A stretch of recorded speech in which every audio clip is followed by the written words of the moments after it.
appreciate her, and today I'll be introducing a piece that I composed for bassoon and electronics. With so many other things you could be doing today on a Sunday afternoon, I'm so touched that you've decided to join me here. Making this piece was one way I processed my 2022 pilgrimage to the incarceration camp where my Japanese-American grandmother and several others of my family were forcibly sent during World War II. I'm hoping that my presentation of this work will demonstrate ways that we can use our instruments to engage in autoethnography, examine historical and intergenerational trauma, and even self-heal. It will first give a lot of context about the American-Japanese incarceration in order to explain my family's proximity to it.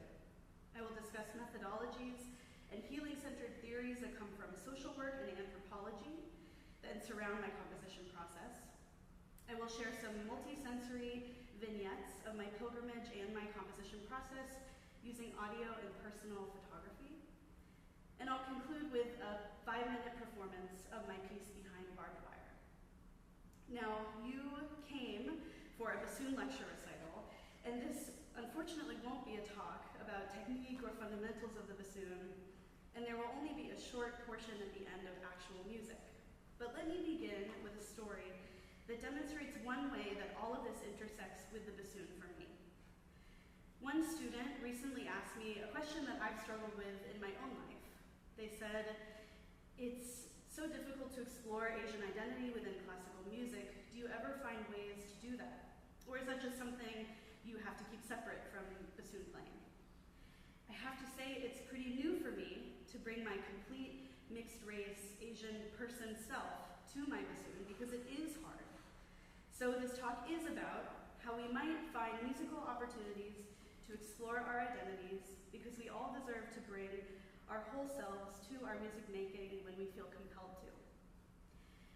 I'll start by acknowledging that the source for a lot of my research today comes from an interview that I did with my grandmother, Midori Samson, in 2014.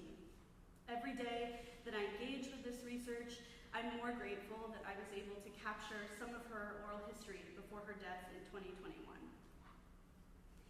It might be useful to know my positionality to this project.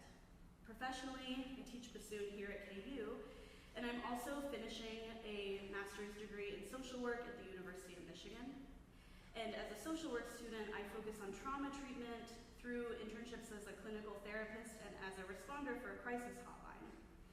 Then, as a musician, I investigate the many intersections of music and social work practice, more specifically the connection between music, post-traumatic stress disorder, complex trauma, historical trauma, and intergenerational trauma. Personally, I'm a mixed-race Asian person, born to a white American mother and an Asian American father who is of Filipino and Japanese ancestry. I bring all of these identities and experiences with me to this talk today. Maraming salamat at narito ka. Yoroshiku onegai shimasu. When Franklin D. Roosevelt issued Executive Order 9066 on February 19, 1942, all people of Japanese ancestry on the west coast of the U.S. were given a few days' notice to evacuate their homes, vacate their small businesses, and bring only what they could carry to various relocation centers. Expecting it to be a short-term relocation, they left bank accounts, properties, farms, and homes full of keepsakes unattended and waiting for their return. They could not have known that their belongings were vulnerable to white Americans who would move their money, take over their homes and businesses, and sell their possessions while they were gone. They were forced into an invasive and extensive intake process at so-called relocation facilities, where each individual was assigned an identification number that would represent them through the war. Then they boarded buses and rode for hours on unpaved roads to rural locations in California, Colorado, Idaho, Utah, Wyoming, Arkansas, and Arizona. They were not told where they were going. In fact, the windows of the buses were blacked out so their location could remain unknown. When they arrived, they exited the buses to completely empty land. They were instructed to build their own wooden barracks so they would have shelter for an unspecified amount of time. Most of them would live in those barracks, hardly sheltered from treacherous winters and scorching summers, for up to 3 years until the end of World War II. The War Relocation Authority, or WRA, was a governmental body that carried out all of the actions of the incarceration. They justified the imprisonment by insisting that all persons of Japanese ancestry on the West Coast were threats to national security following Japan's attack on Pearl Harbor. They used deceptive euphemisms like internment, voluntary evacuation, or mass migration to disguise guilt. The WRA's propaganda is on full display in this video here in almost a disturbingly patriotic way. It feels like parody. Here is a 4-minute excerpt.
Quick disposal of property often involved financial sacrifice for the evacuees.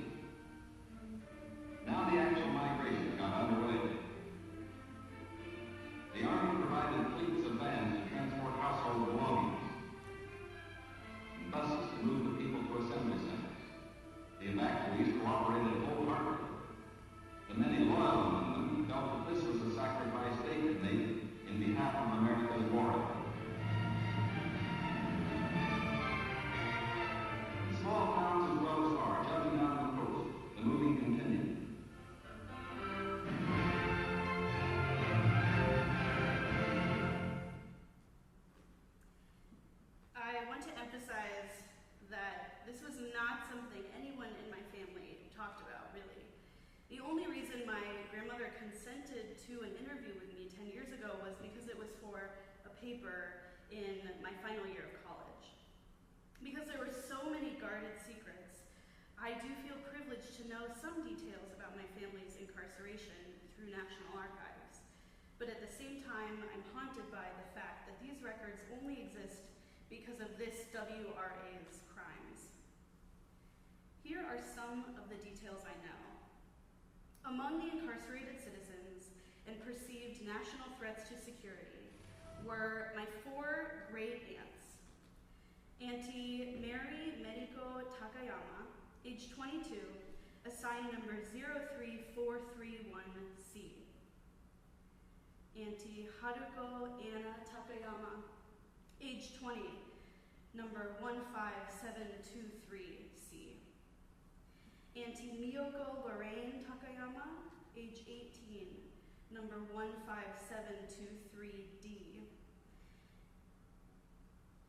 And Auntie Sueko Betty Takayama, age 17, number 15723E. Maybe you recognize my Auntie Betty, who was on the left here from one of my recital posters. Also, 2 great uncles. Uncle Patrick Gundren, age 10, number 15773B. And Uncle John Richard Gundren, Jr., age 9, number 15773C. We call him Uncle Nunu.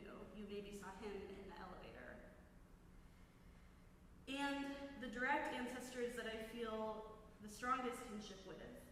My twice great-grandparents, Yasuichi Sato Frank Takayama, age 60, assigned number 15723A, and Koye Takayama, age 47, number 15723B. My great-grandmother, Helen Sadame Gundren, age 26, number 15773A, and my grandmother, the youngest of these threats to national security, baby Marjorie Julia Gundren, age 7, number 15773D. With the exception of Auntie Mary, who was separated and sent to Hart Mountain in Wyoming for reasons I don't know. Our whole family was sent to incarceration camp, Tule Lake, in Northern California. Here's a photo of nearly all of them together, so very American, one single family of so many individuals, all citizens and all incarcerated by their own country. Tule Lake was the largest of the 10 WRA camps, with nearly 30,000 Japanese Americans who were incarcerated there alone. In addition to barracks and common spaces like latrines and mess halls, its 1,700 buildings included a prison where the Japanese Americans considered to be the most dangerous were held. Many in the prison were there for failing a so-called loyalty questionnaire, something that, to me today, is one of the most disturbing aspects of Camp Tule Lake. The 28-question survey, which was distributed to all adults in the camp, has 2 infamous questions which camp incarcerees were forced to answer. Number 27, are you willing to serve in the armed forces of the United States on combat duty, wherever ordered, or be willing to volunteer for the Army Nurse Corps? And number 28, will you swear unqualified allegiance to the United States of America and faithfully defend the United States from any or all attacks by foreign or domestic forces, and forswear any form of allegiance or obedience to the Japanese Emperor or any other foreign government, power, or organization? I have to ask myself, how would I have answered these questions, especially as someone who had been forcibly removed by my own government, or as someone who perhaps is an immigrant from Japan who is new to reading English?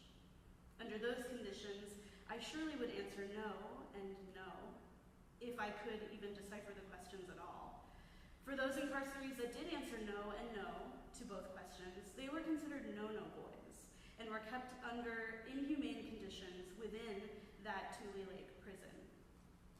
But even outside the prison, life within the camp was cruel. My grandmother described to me stories rife with humiliation, pollution, punishment, corruption, and hate perpetrated by WRA officers. In total, a recorded 125,127 persons of Japanese ancestry were incarcerated in the US. Today, a commemorative sign marks the entrance to the land at Tule Lake, where the camp barracks once stood. It describes what incarcerees endured, life behind barbed wire and guard towers, without charge, trial, or establishment of guilt. All of this context about the war, the camps, my family's experience in them, helped me realize the many ways this historic event altered my family permanently. Alongside the traumatic effects of the camp experience, I observed the ways assimilation and erasure permeate our legacy. My grandmother's devastation when my parents gave me a Japanese name is just one example. She said to them something like, "It will be impossible for her to conceal her Japanese heritage, and it will ruin her life." But luckily, she couldn't have been more wrong. In fact, my name is proof that I can reclaim our narrative and rewrite the Gundrins and the Takayama's erased lives back into existence. My family's assimilation and erasure as results of immigration and war motivate me to learn our story and share our story. I'm motivated to use the bassoon and sound to do that. My desire to research and retell our legacy is not unique to me. So many people, especially Asian Americans, describe a phenomenon called diasporic longing. Somehow we experience a nostalgia for an ephemeral home, a geography we have little connection to and have maybe never even visited, in my case, Japan or even the camp itself. As demonstrated across so many Asian American narratives and literature, the ideas of Asia versus America become confused. America emerges as the place that betrays its immigrants, and Asia comes to us only through our ancestors' memories and private traditions. Our diasporic longing means that home feels unfixed, fragile, and likely to change. We create imagined homelands and hold softness for the places and cultures we've perhaps never seen but crave experiencing. This diasporic longing to know my family's past is part of what led me to take a pilgrimage to the site of the Tule Lake incarceration camp 2 years ago. It was one my parents and I had been waiting for. We never could have done it with a clear conscience while my grandmother was still alive. It would have been too painful for her. And so we did, 1 year after her death, and on the 80th anniversary of the camp opening, on May 27, 1942. With my grandmother's death, also died the answers to many of my unanswered questions about the camp that I never dared to ask her when she was alive. I suppose my pilgrimage and my composition are my attempts at answering those questions. In particular, I wonder, what did she feel in that place, and what did she hear in that place? As my parents and I retraced her steps, including taking that long drive from Portland, Oregon to the top of California, I observed everything around me and continually pondered these questions. Most predominantly, I wondered if engaging with this history, with these cultural identities, and with these questions could be a way for me to heal historical and intergenerational trauma. Autoethnography is my chosen methodology for my investigation. A qualitative research method, autoethnography seeks to describe and analyze personal experiences in order to understand broader cultural phenomena. It challenges traditional so-called objective and dominant epistemologies by representing historically marginalized voices, and therefore is a way that research can be socially just. While engaging in autoethnography, the researcher uses principles of autobiography and ethnography, making autoethnography both a process and a product. Women of color have consistently contributed knowledge through autoethnography, resulting in better representation in academic research, and acting as a counter to the over-representation of research contributed from the experience of white men. leader of Black feminist thought in academia, Bell Hooks, described the marginalization of Black women scholars as being part of the whole, but outside the main body. Consistent with Hooks and Black feminist thought, Davis et al., a group of Black women scholars, used their 2021 autoethnographic study to, quote, write themselves into existence in the research canon. And they collaborated to document their autoethnographic reflections on exclusion in academia. I take inspiration from this work in Black feminist thought.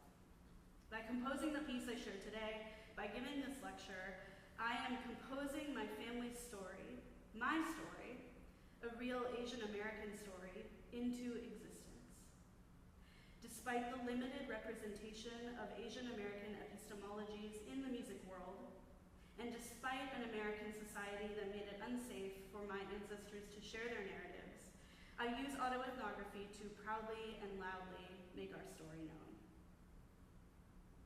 To summarize my theories, I have this sort of project design that I invite you to visualize, as a cone, starting large and getting more narrow, going from outside in. So I begin with this huge research question about a human phenomenon. How can nurturing diasporic longing support self-healing? I hypothesize that one way to answer that is through seeking an understanding of questions about our family's histories that have long been unanswered because of immigration, assimilation, erasure, or war. Then one way I can gain that understanding is through vicarious exposure under safe conditions to the historical and intergenerational trauma experienced by my family. That exposure can be through autoethnographic music making, asking, how did the traumatic experience sound musically? Or how do I feel in this place among these sounds? That autoethnography is both the process and one of the products of the research. And another product of that research relates to social work practice. For understanding trauma from a clinical perspective, my learnings from this autoethnography can help me support others from healing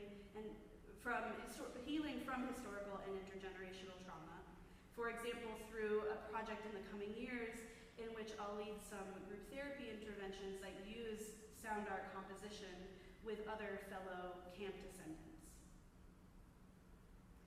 And now, these stories in action, some vignettes from the pilgrimage and from my composition projects.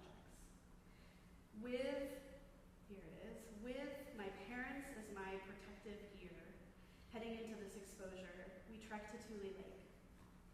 The drive is stunning, green, and woodsy, but I remember that no one in my family saw the beautiful drive through the covered bus windows. And even if they had been able to see, how could they enjoy it with the looming feeling that they didn't know where they were going? The entrance to the campgrounds is surprising. There's a small sign that reads Tule Lake Segregation Center and National Monument, but otherwise it's open land. That sign is easy to miss if you're not looking for it, especially after driving through the neighboring town of Newell, California, which is crowded with yard signs that read, proud to be an American, or Newell proudly built by veterans.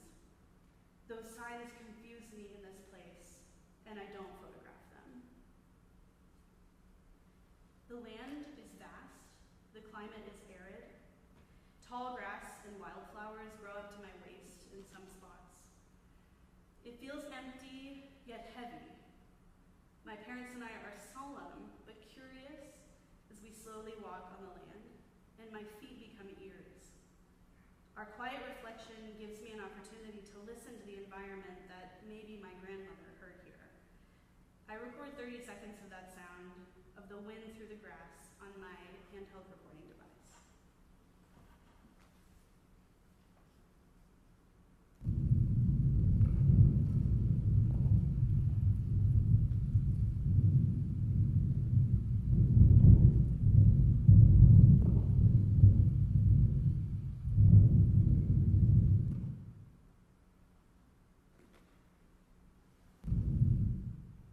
Around us, there's a 360 view of snow snow-capped mountains that surround the open fields, almost creating their own, much more majestic prison walls. The actual prison building still stands, and it is full of teenagers' graffiti since the building was abandoned and just open from 1946 until the early 2000s. Some original graffiti by Japanese American incarcerees remain. One message, written next to where the pillow would be on the cot, is written in faint pencil, shown here, and it reads, "Show me the way to go home." The prison silence is thick. The air feels like it hasn't moved, ever. And there's a sound to that. It's loud. There's a little relief with an occasional drip of water in the corner. I sit alone in that building and record the silence for several minutes.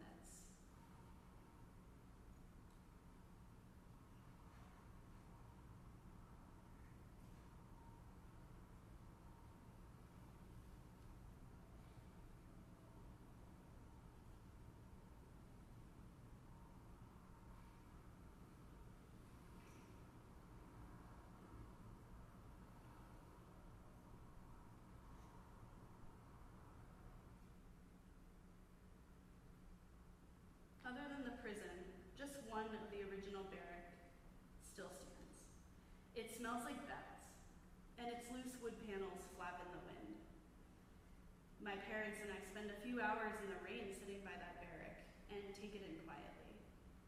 The bat smell reminds me to look for signs of life everywhere I can. I get down on the dusty ground to be closer to the size of my 7-year-old grandmother, and that's when I find thousands of tiny shells. This used to be a lake bed full of life.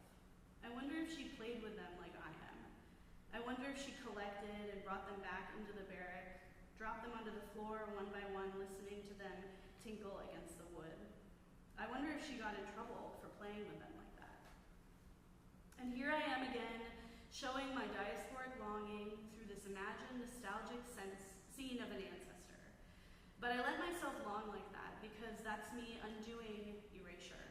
So I find a piece of wood, I drop shells one by one, and I record that sound.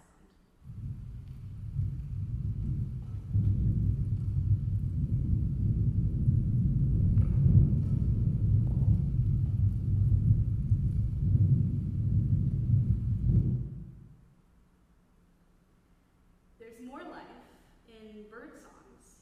There are gulls everywhere, and ironically, it reminds me of being on the bay in Japan. There are also cars that zoom past and children in the distance laughing, which was quite a surprise. But my grandmother was 7 years old here. She must have laughed like that too. I record these lively sounds. They are hopeful.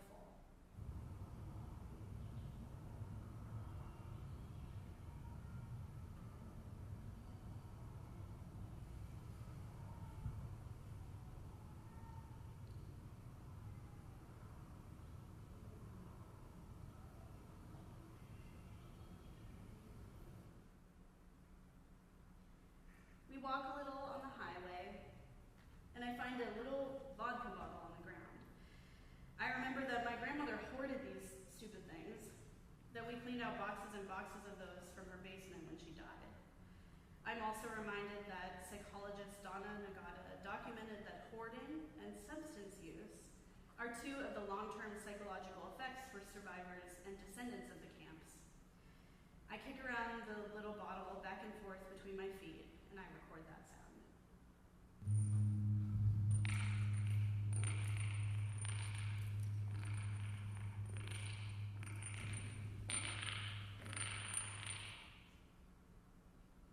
Our last stop on the pilgrimage is a replica of a guard tower. It's a supercharged symbol of the camps. The way it was used to terrify incarcerees, it's menacing. But I reclaim its power, and I take back its voice. I try to imitate its essence through sound by dragging a big stick across a chain link fence. And I try to recreate the sound of its guards' keys by clanking my own keys onto that fence. I now control the tower's sound.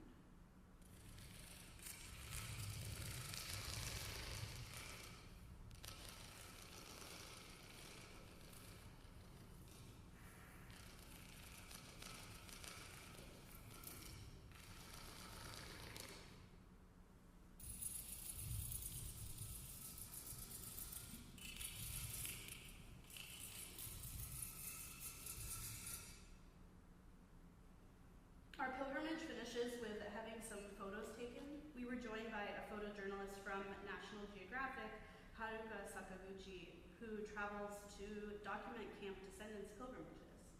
She requests that my father and I write short letters to my grandmother, and she merges our writing with our portraits. This letter would be one way I process the pilgrimage experience, and I would spend the next several months processing it in other artistic ways, like getting a tattoo of my family's ID number, painting, writing poetry and a monologue, and of course, sound composition that I'll share now. You've now heard some of the raw audio materials, and I compiled them into a 5-minute track. This soundscape focuses on contrast, with children's laughter alongside aggressive interruptions, with lively bird calls alongside harsh metallic clanks. These contrasts are meant to symbolize that dissonance my body felt at the camp. On one hand, I was at a place of violence and hate. On the other hand, my 7-year-old grandmother may have been naive to that or shielded from a lot of it. On one hand, there were guard towers. On the other hand, there were gorgeous mountains and shells. I also tried to mimic the tuning of a radio dial in the piece, with sudden shifts in the soundtrack. The radio aspect is inspired by the camp's strict ban on radios, as it was believed that incarcerees would use them for spying. If someone was caught with a radio, it was an automatic prison sentence. You will also hear some orchestral sounds.